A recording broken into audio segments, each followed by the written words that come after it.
So tonight I'm going to do something a little bit different. I've got a racket that is over 30 years old and it's made by a company called Spin, SP.IN, and it's called the Spin S2. Made in, I presume, the late 80s. It was a precursor to what I believe is the Prince Powering. So a good friend of mine, Phil Marlowe from Better Squash, it's got the sister racket of this, the Rocks Pro, which is black but designed, manufactured by exactly the same person.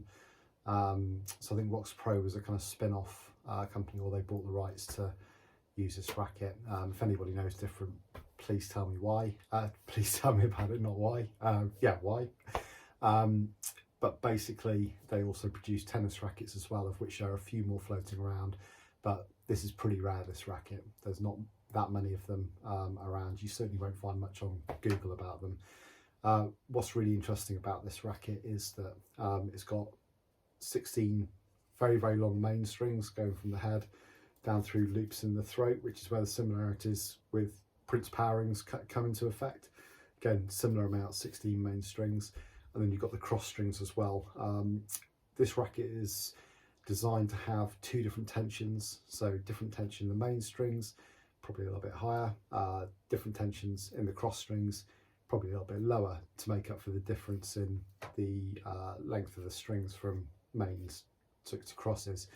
I think the aim of this racket was to produce more power than you would get in the average racket back in the time. Obviously you can probably see a few rackets behind me. I've got some of the original Prince extenders, the Vortex and the Light 190, and a few of the kind of original top rackets from back in the 80s, plus a few more as well. But this racket really interests me. I'm into pretty cool, weird, quirky, innovative things, and this is certainly one.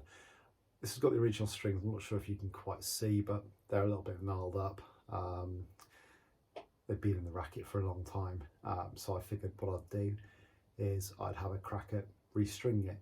There are no stringing instructions around for this racket at the moment, so what I'm going to be doing is looking at some reverse engineering. So looking at exactly how the strings have been put in, and first glance, again, you probably can't see, but very, very similar to a powering where you have alternate sides, so short side or long side, depending on which way you look at it.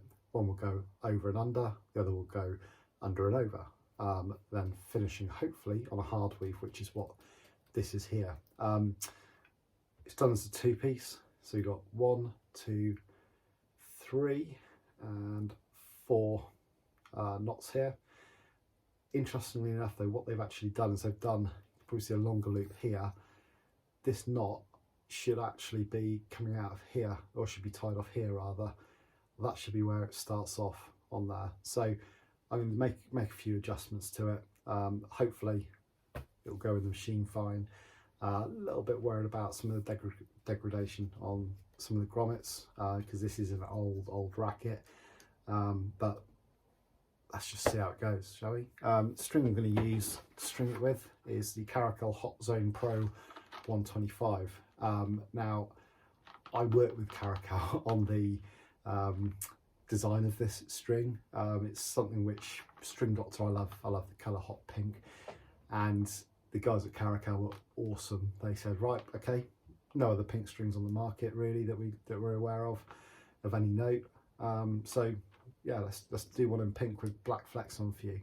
And they have, and it's a really cool string. Joel Makin, current top 10 in the world, who's a Caracal player, is using the yellow and black version of this string at the moment. So it's got some pedigree, and I think it'll look super cool in this with the white as well. So anyway, here's me trying to string this racket. So here we go. This is the Spin racket, and I'm gonna give it a go stringing it. First time I've ever strung this racket, or this type of racket. I doubt I'll be stringing many more of them coming, but here we go. So first things first, this is a two-piece as discussed in the intro, and I will now just measure out the length I need for the mains. So there's going to be 16 main strings. So I'm just got my reel and I'm just going to measure. So 1, 2, 3, 4, 6, 7, 8,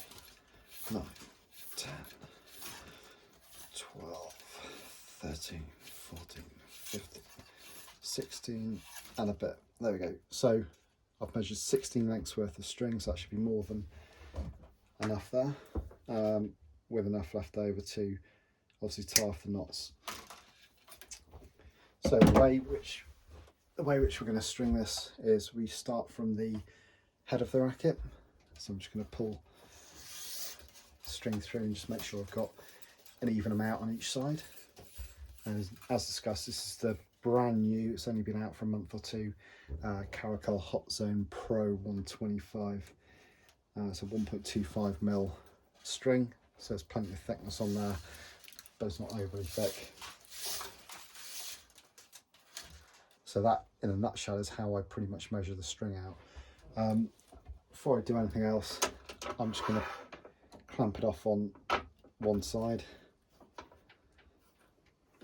So I'm just going to clamp that side off so that doesn't move. And to do the first side, I'm going to go under, so you probably can't see, but there's a little barrier here to separate the two strings, and it just goes through here. So going to pick 1, 2, 3, 4, 5. So this is for this side of the racket. Let's go a loop under, come through here. Now, because it's a bit like a powering, you're in tension at the head of the racket. On this side, I'm going to string at 26 pounds, sorry, for the mains rather, I'm going to string at 26 pounds. For the crosses, I'm going to string at 24 pounds. So you've got longer mains, so we're going to string this one a bit higher, which is what they recommend. This company, it says it on the side of the racket. And then for the crosses, obviously we string a little bit looser because there's less distance. Now, in modern rackets, we don't really tend to apply the same kind of rules. It's just not how they're necessarily designed. But I think back in the day, this racket would have probably been strung at somewhere like 30 and 26, so 30 in the mains and 26 perhaps in the crosses. Just conscious this is a vintage racket, it's 30 odd years old, and just a little bit wary about how strong the actual frame is itself. So just pull that up there and let's get pulling. See how this goes. So okay so far on the first string, and just to be on the safe side, we're just going to pull a couple of strings at a time. So on this one, you see I've gone over and then under, so I'm going over the bridge, then under, oops, and back through. And on the other side I'll do exactly the opposite. Now the difference between this and a powering is that you've actually got grommets here, so you've got holes, designated holes to actually put it in, which does line it up a little bit easier, which is a pretty cool design. So now we're going to move to the other side, and on this one I'm going to go over and under. And it's important to do that so that you've got the strings alternating the correct way, again exactly as you would do with the powering. So you get the nice even under, over, under, over, under, over. Then later on when I do the cross strings, just leave that go a little bit longer.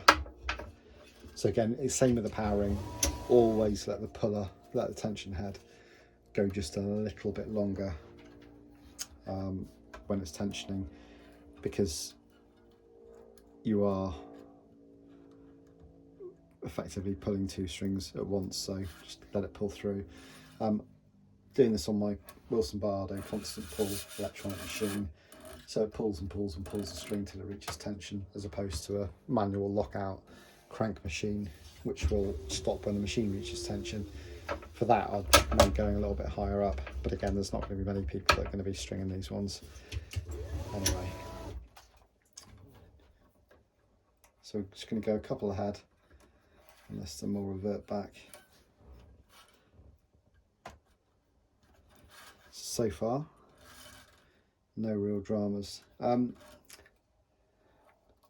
Little tip here is just to make sure you get the distancing right between, so look at where the grommets are skipping, and you'll get a pretty good idea where you need to string it, because the strings should run fairly parallel to each other. Again, this is the first time I've strung this racket, so maybe a bit of trial and error, but I'm hoping that my experience with lots of weird and wonderful rackets will stand me in good stead. So again, I've switched back over to this side now, so I'm going to go over and then under. Again, just missing that grommet there, but hopefully you'll agree that this is a pretty cool looking string in this racket. It is quite an elastic string as well, so it may well be that there's quite a lot of string left over at the end of doing this mains. I'm not massively bothered about that, if I'm honest with you. It's not too much of an issue. I'm stringing off the reel, so I've got plenty there. So this will be the last one through that one on that side. And again, you can see where the grommets, I'm skipping 2 here, but as you'll see, when I tension it, the strings are going to be running parallel to each other, so it'll look right. So I'm skipping 2 with the holes there. Because it's the last string on that side, I'm just going to add 10% tension, pull it through, hope it all stands okay. So far so good.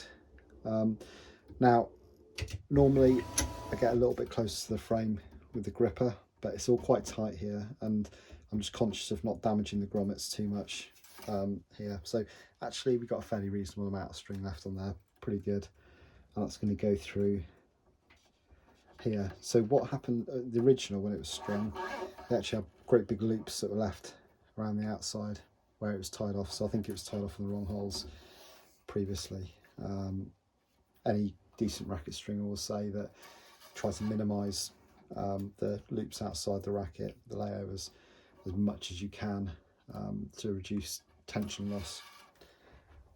I'm just going to tie this side off. And again, not putting too much pressure on it, just because I'm being conscious not to damage the grommets at all. I strung a vintage head tennis racket last night where the grommets were 35, 40 years old and were just in absolute pieces before I even started stringing it, and they just disintegrated. I mean, actually, I'll show you the racket now. This is the vintage head racket last night. You can see the grommets were pretty tired out before I even got to string it. So that's that side done. And again, the more rackets you do, the more you get used to which grommets and which holes to put it through, because they do kind of formulate a pattern after a while.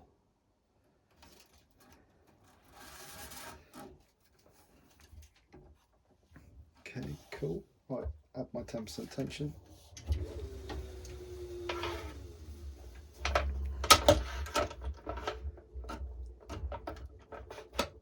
Pull a little bit longer. All good. You see on through, it's nice and neat actually. Through here, no major dramas. A little bit tight getting that string through. I mean, you can use just some pliers to help pull through if you want. So this is very much a kind of old school racket, and I love the old school rackets, especially ones that have tried to break a bit of ground. I mean, you don't see that so much anymore in squash rackets, because I think you've pretty got the formulas of what works and what doesn't work down to a T now, obviously with a few tweaks.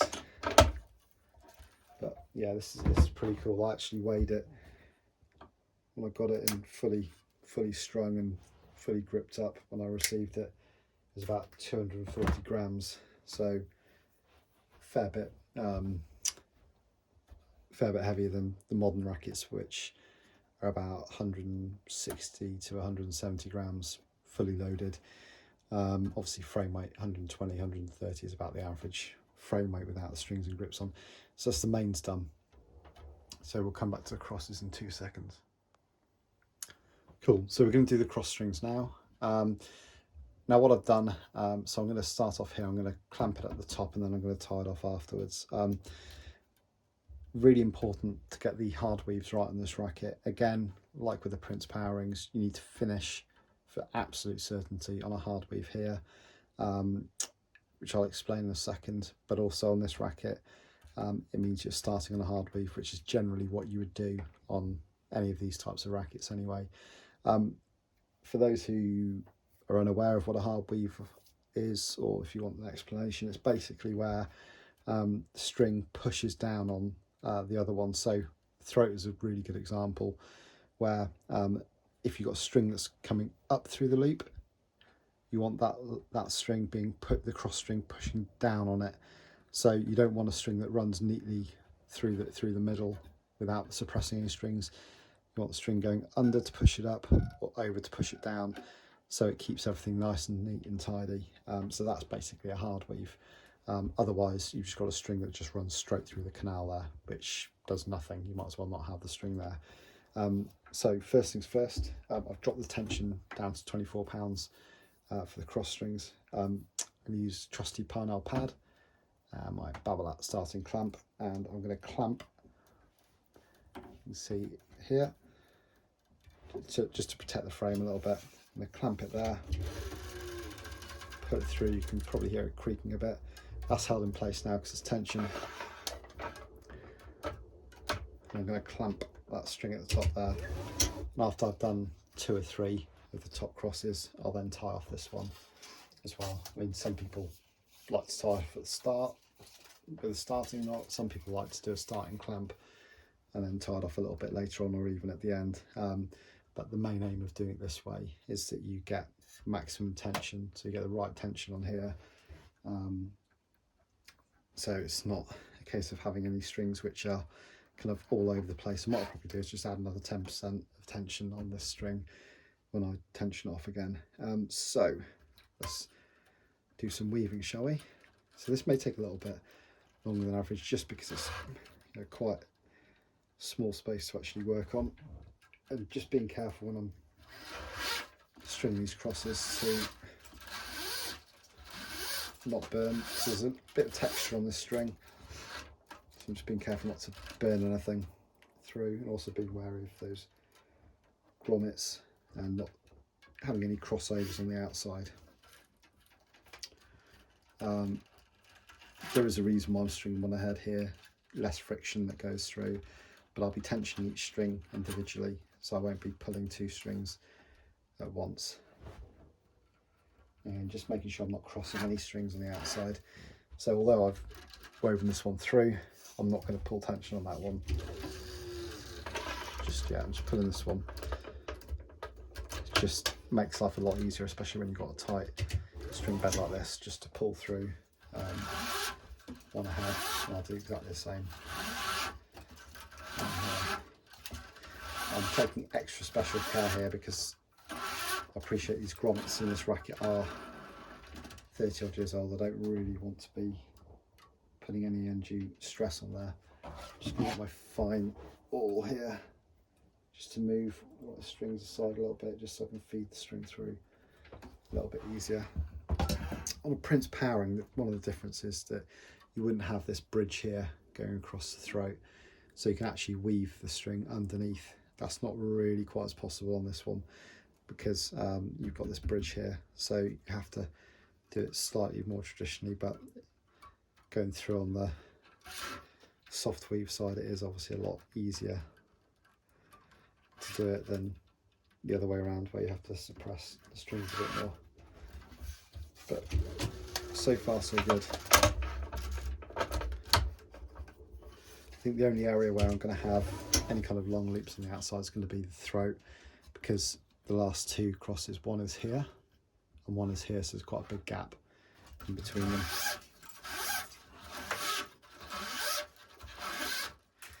And again, because I haven't strung this racket before, I've just given myself a little bit of extra string on the cross section, just because I really don't want to have to string this racket more times than I have to, because it's an old racket. I don't really want to break this racket. I'm quite proud of owning this one.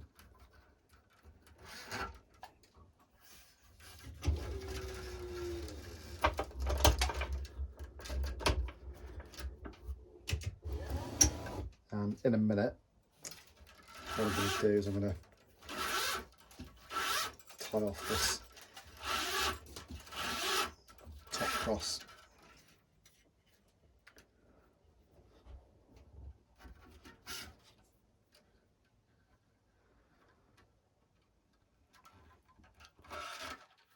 Again, no prizes for speed on this one. I'm just being careful with this, but to be honest, it's not going to take ages to string this one.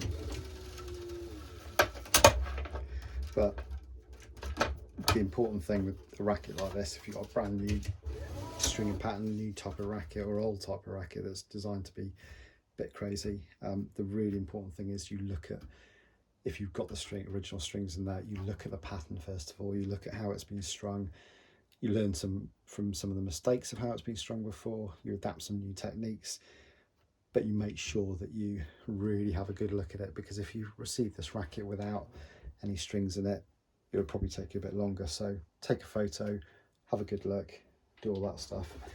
Now, I'm just going to use a bridge here, my trusty bridge, just because the bit I've got dangling off here isn't quite long enough to go in the gripper.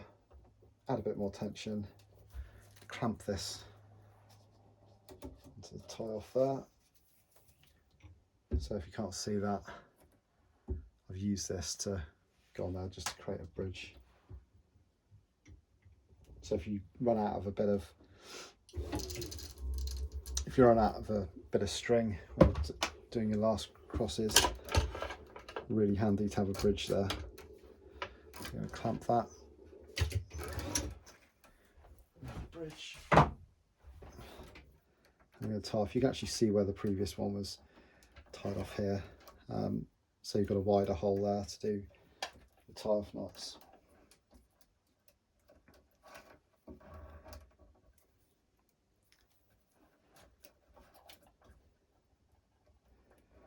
But so far,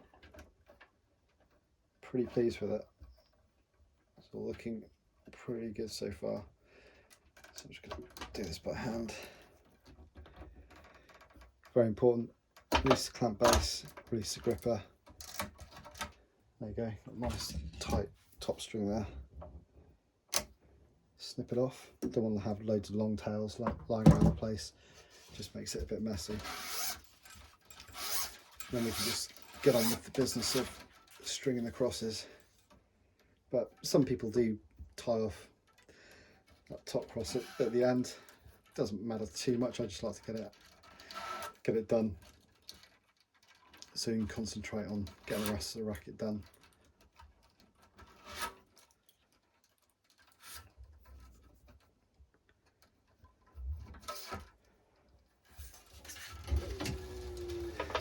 Another little tip as well, and again I've mentioned this in loads of my videos beforehand, get these crosses straight when you're pulling them, so get them as straight as you can. Two reasons for that is, one, it's less work to straighten them afterwards, but secondly, if you were to pull tension and you get a big loop like this, all you're doing when you straighten them, you're losing tension on that string, so you're much better off straightening them as you're pulling the tension through, so you don't get any loss of tension.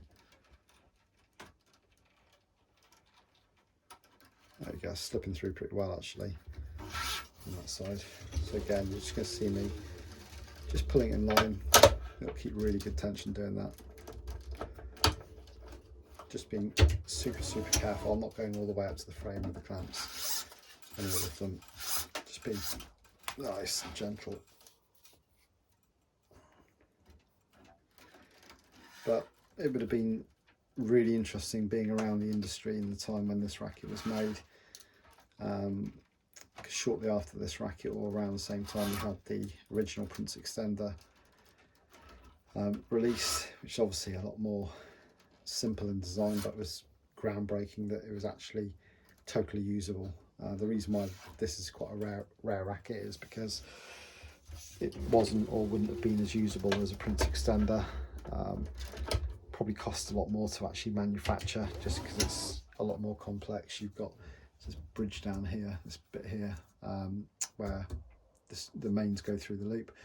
That's actually a piece of plastic with holes drilled into it, which may not seem like a lot, but it's extra manufacturing costs. And when you have stringers in the factories that string these, or when you have the company string them themselves, it's extra time, it's extra effort, and ultimately extra money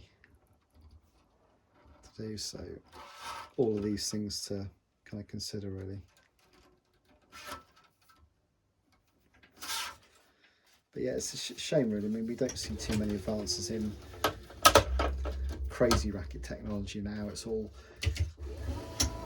a little bit more subtle. So I'm a Technofiber guy, so I use Technofiber rackets and do a lot of work with Technofiber, and their rackets are absolutely awesome. But what you'll find with their flagship model, the Carboflex, is that for the last sort of 15 years or so that it's been produced, the changes have been incredibly subtle.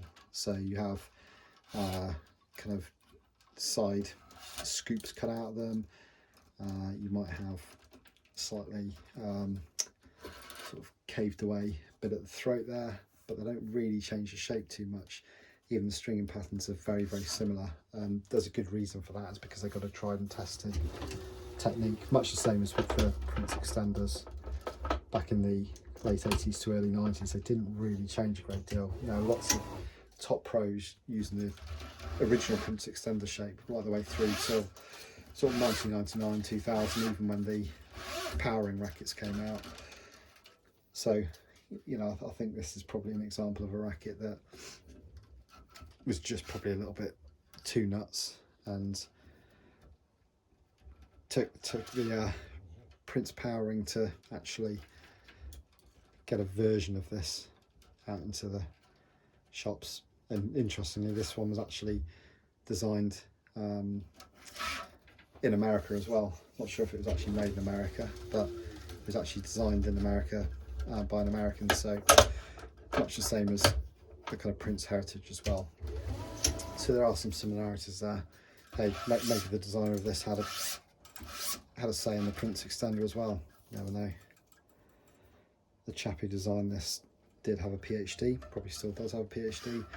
It says so on the racket, so clearly a very clever chap, much cleverer than me. I've only got a doctorate in stringing, which isn't a real doctorate really. I'm a qualified stringer, a Master Pro through the RSA, but let's face it, I didn't have to go to school for 6 years, or university for 6 years to get my stringing doctorate.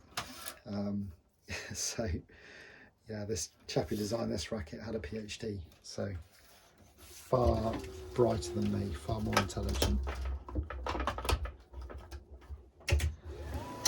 Wonder what you'd think about me stringing it in pink. Judging by the crazy design of the racket, I think you'd probably be pretty cool with it.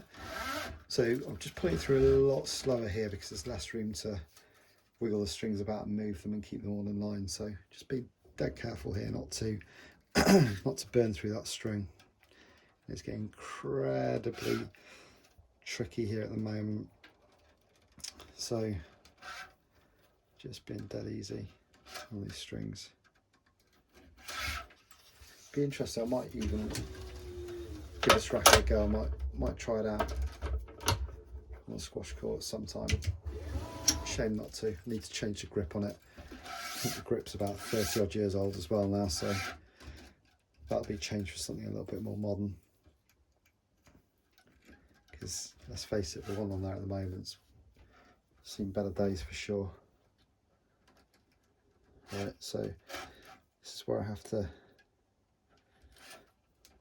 throw technique to the wind a little bit and just weave these strings through individually, because there's absolutely no room to do any fancy speed weaving or anything like that.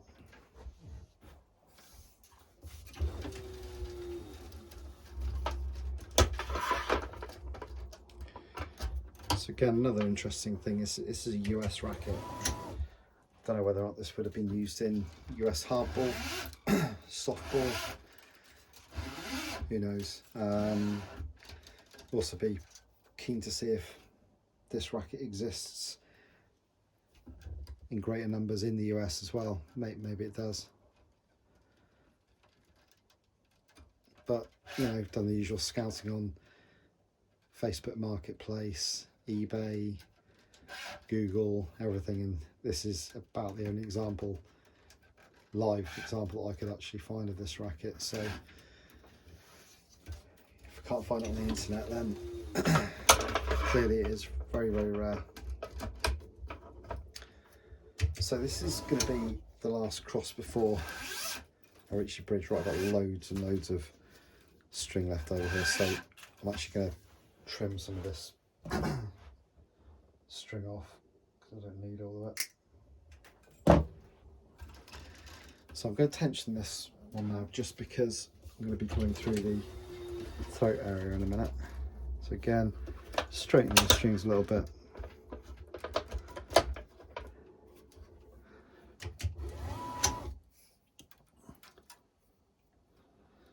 So to the eagle-eyed viewers, you'll notice that I mentioned about the finishing on a hard weave.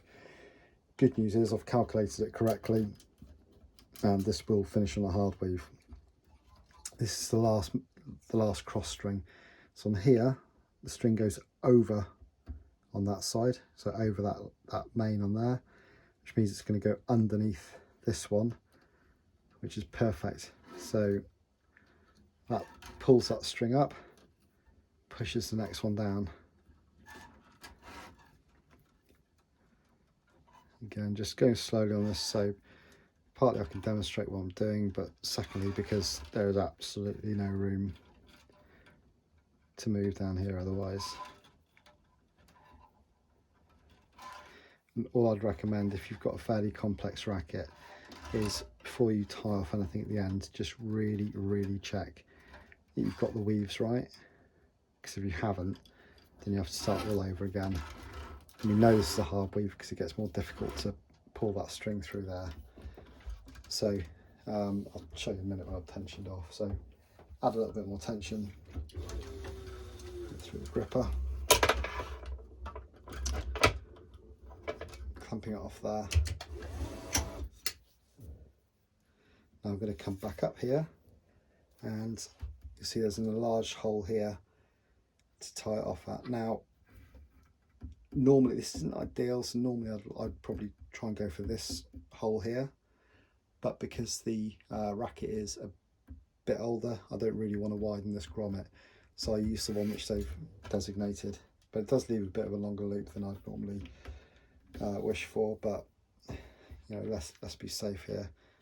This isn't going to be used by any professional players who are going to notice the difference on here, but hopefully, because I've added a bit more tension, it shouldn't be too bad. Just make sure I give it a good tug on the tie off, and just hope the racket doesn't snap in two.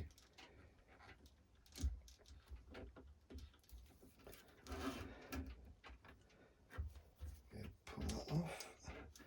Right, I'm going to keep pulling tension on this string here whilst I release the clamps, just so there's no movement. So what you should have when you're doing a parnell knot, when you're tying off, you should have all the tails sticking up vertically on here, which they are, rather than going all in different directions. So what we've got is a racket that's been strung correctly. Just going to straighten out these crosses, and then I'll straighten out the mains. We've got a racket that I think looks pretty cool. The camera's actually shaking a bit as I'm straightening these out, so I'll calm it down a bit. So I actually mount so I can give you a close-up view of the stringing, how it happens. I mount the camera on my machine.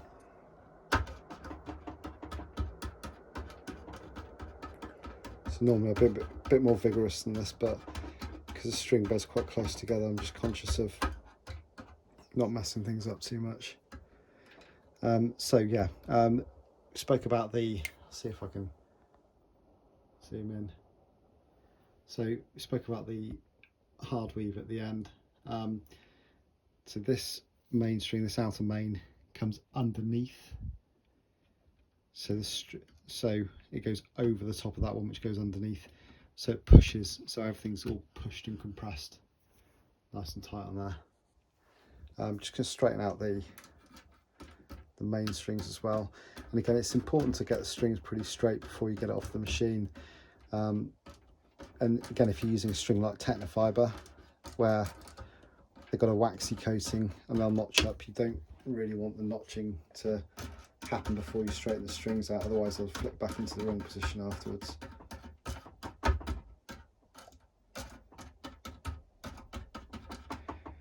But any additional straightening, I'm conscious that this camera's shaking a bit, any additional straightening I'll do, I'll just have a look at it by hand and do it afterwards. There we go, that's pretty cool. That's the racket done. So let's see what it, or hear what it sounds like when I get it off the machine.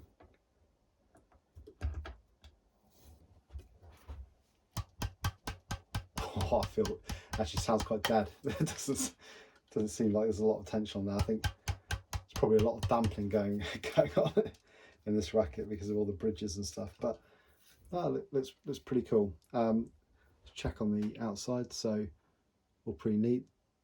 That's the can't really help that long one there because that's going from the second to last cross. But apart from that, well, it's pretty neat. No strings crossed over or anything like that. Well, it's good.